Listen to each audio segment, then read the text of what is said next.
अस्सलामुअलैकुम, my name is Imran Shaikh. आज का हमारा टॉपिक है इंटर मालिक्यूलर फोर्सेस।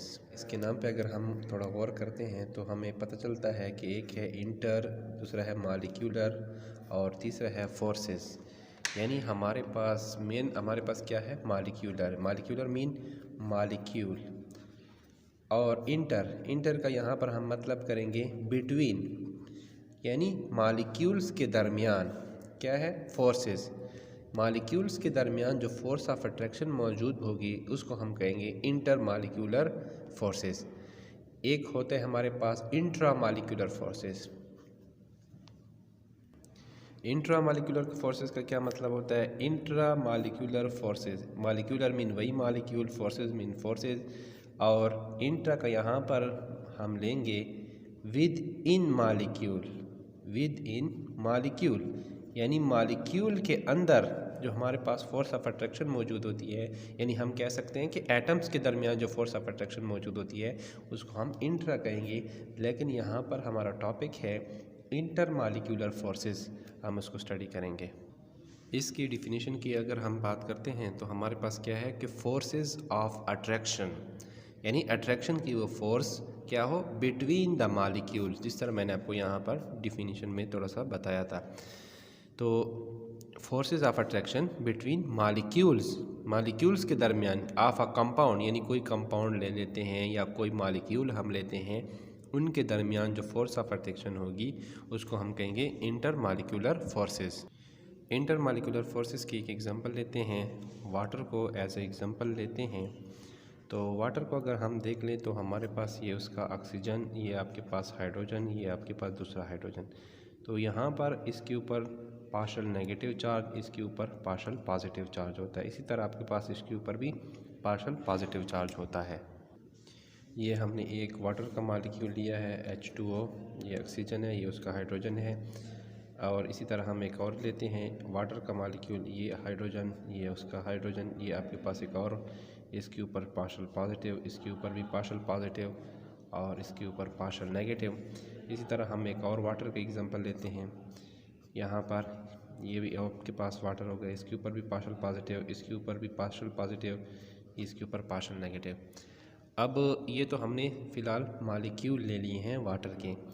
अब अगर हम इसको देखें तो ये आपके पास जो ऑक्सीजन है इसका बॉन्ड सिर्फ इसके साथ बना हुआ है, लेकिन आपके पास ये जो आपके पास ऑक्सीजन है ये इस दूसरे के हाइड्रोजन के ऊपर भी एक फोर्स लगा रहा है।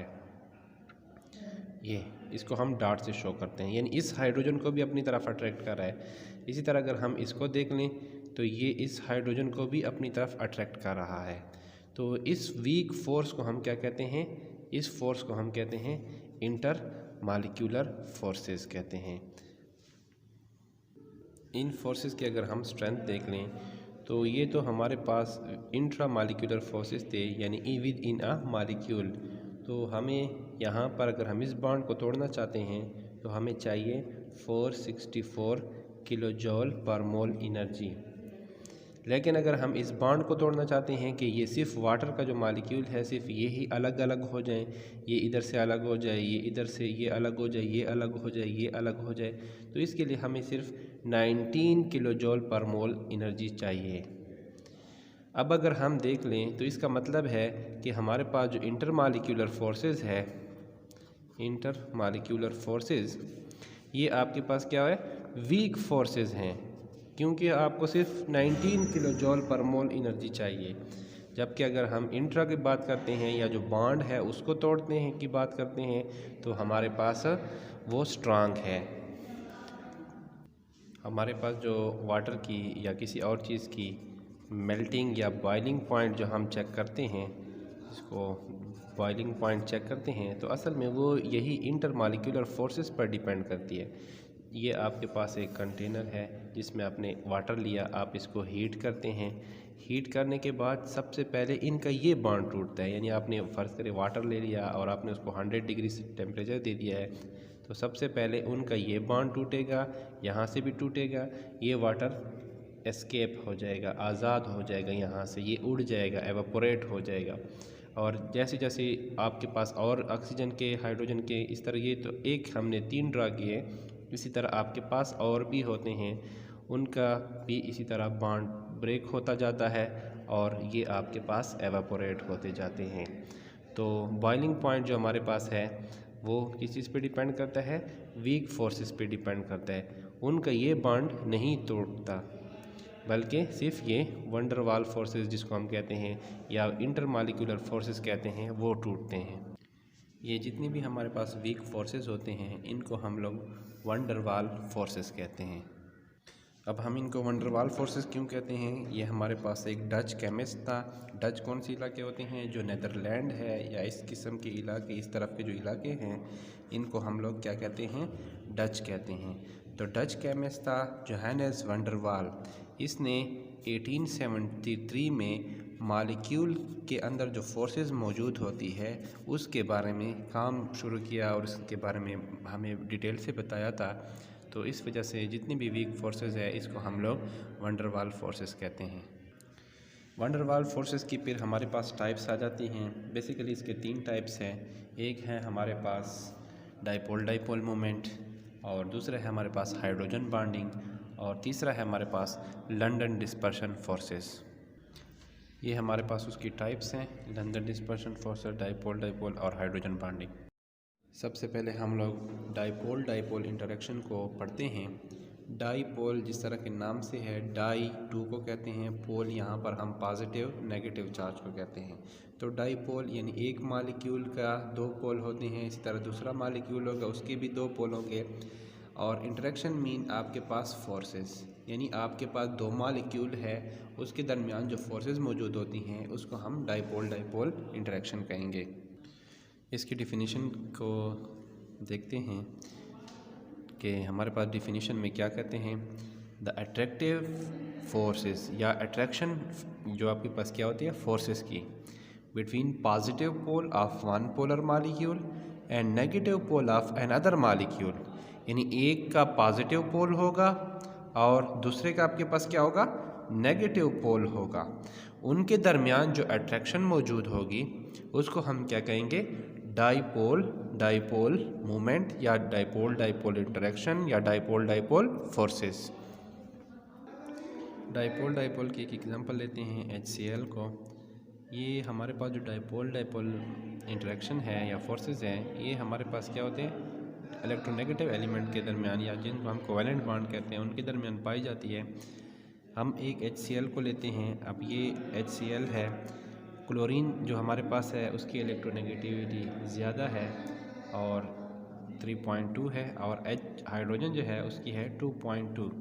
तो यहाँ पर जिन्होंने इलेक्ट्रॉन शेयर किए हैं क्लोरीन की तरफ होंगे और हाइड्रोजन से थोड़ा सा दूर हो गए, तो हम कहेंगे कि इसके ऊपर पार्शल पॉजिटिव और इसके ऊपर पार्शल नेगेटिव चार्ज आ जाएगा। इसी तरह अगर हम एक और हाइड्रोजन को HCl को देखते हैं तो यहाँ पर भी वही आपके पास partial negative partial positive charge. इसी तरह हमारे पास एक और HCl है, ये आपके पास इसके ऊपर पार्शल पॉजिटिव चार्ज, इसके ऊपर पार्शल नेगेटिव चार्ज। ये तो हमने 3 मॉलिक्यूल ड्रा किए, लेकिन ये जो आपके पास क्लोरीन इलेक्ट्रोनेगेटिव एलिमेंट है ये क्या करेगा कि इस हाइड्रोजन को भी अपनी तरफ अट्रैक्ट करेगा। इसी तरह ये जो क्लोरीन है ये आपके पास इस हाइड्रोजन को अपनी तरफ अट्रैक्ट करेगा।